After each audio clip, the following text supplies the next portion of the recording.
எனது அன்பான முக்கோணத்து சொந்த பந்தங்கள் அனைவருக்கும் வணக்கம். நான் இசைக்கிராஜாத்தூர் பேசுறேன், தூத்துக்குடியிலிருந்து. இது ஒரு முக்கியமான பதிவு. ஒட்டுமொத்த முக்கோணத்து மக்களும் நீங்க கேட்கணும். அதாவது நடந்து முடிந்த சுதந்திரம் வாங்கினதுல இருந்து நம்மளுடைய கோரிக்கைகள் ஒண்ணுமே நிறைவேறல. தேவமா இருக்கு, அதை செய்யப்படுறோம் இதை செய்யப்படுறோம் சொல்லி சொல்லி சொல்லி சொல்லி நம்மகிட்டயே ஓட்டை வாங்கிட்டு ஜெயிச்சுட்டு ஆட்சி நடத்திட்டு நமக்கு எதுவுமே பண்ணல. எந்த கோரிக்கை நிறைவேற்றல. நீங்க பாத்துக்கிட்டு தான் இருக்கீங்க. பிற சமூக மக்கள் போராடி அவங்களுடைய கோரிக்கைகளை நிறைவேற்றிட்டாங்க.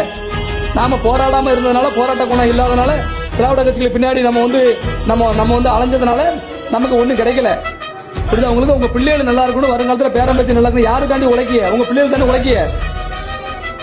அது நல்லா இருக்கணும் அப்படின்னா எல்லாரும் சேர்ந்து ஒரு முடிவெடுங்க. நான் வந்து இந்த பதிவு கடைசி பதிவு தலைவர்களை சேர்க்கணும் அப்படிங்கிறது.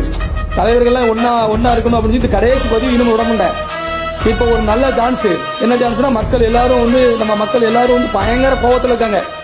நமக்கு ஒண்ணுமே இது வரைக்கும் அரசாங்கம் செய்யலையே அப்படின்னு. இப்ப நான் சொல்றேன், உடனடியா சிங்க சின்னத்தை மீண்டும் சிங்க சின்னத்தில் போட்டியிடணும். ஏற்கனவே சிங்க சின்னத்தில் போட்டியிடும் போது வந்து வீடா அங்க போய் கட்சியா போய் சீட்டு கட்டம் ஒருத்தரும் தரல, மதிக்கல. அதுக்கு உடனே தனிச்சு நிற்போம் அப்படின்னு சொல்லி அன்னைக்கு நின்னோம். நாள் இல்ல, அப்போ இப்ப நாள் இருக்கு. ஊரா ஒட்டுமொத்த இளைஞர் வருவான், எல்லா ஊர்ல வரும், ஆணு பொண்ணு வரும். 20 தொகுதியை தேர்ந்தெடுக்கும், எலெக்ஷன்ல நிற்கும். எலெக்ஷன் முக்கியமான ஆளுங்க அந்த ஓரளவு கொஞ்சம் சோசிச்சிருப்பாங்கல்ல, அவங்கள பூரா நிப்பாட்டும்.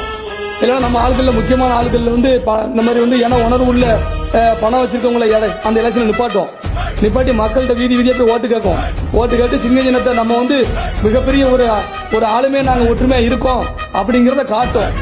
இல்ல நாங்க வந்து ஒரு சீட்டு வேணும் 2 சீட்டு வேணும் போனீங்கன்னா ஒன்னும் நடக்காது. அதை வச்சு ஒன்னும் பண்ண முடியாது. ஆமா, அதனால இது என் மனசுக்குள்ள இந்த பதிவு நான் விடக்கூடாது தான், நான் இதை பேசக்கூடாது தான். ஆனா நான் எனக்கு மனசு கேட்காம இந்த பதிவு விடுதேன். இது வந்து மிகப்பெரிய இப்பவும் இதை பண்ணலன்னா இதெல்லாம் ரொம்ப அநியாயம். இதெல்லாம் வந்து எப்படின்னா, இந்த சமூகத்தை காக்கணும்னு சொல்லி அமைப்பு வச்சுட்டு இப்ப நம்ம இப்பெல்லாம் இதெல்லாம் செய்யாம இருந்தோம்னா இது நம்ம சாதிக்கு செய்யற மிகப்பெரிய ஒரு துரோகம். அவ்வளவுதான்.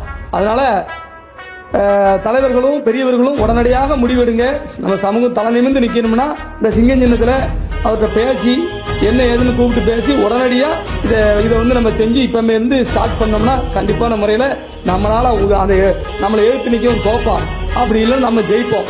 இல்லைன்னா கூப்பிட்டு 10 சீட்டை கொடுப்பான், பாத்துக்கோங்க. இல்லைன்னா மதிக்க மாட்டான். இது வந்து எப்படின்னா, நான் இளைஞர்களுக்கும் பெரியவர்களுக்கும் தலைவர்களுக்கும் விடக்கூடிய ஒரு பதிவு. இதுதான் என்னோட கடைசி பதிவு. எல்லாத்தையும் சேர்த்து நம்ம நிக்கணும் அப்படின்னு சொல்ற பதிவு இதுதான் கடைசி பதிவா இருக்கும். அவ்வளவுதான். நன்றி.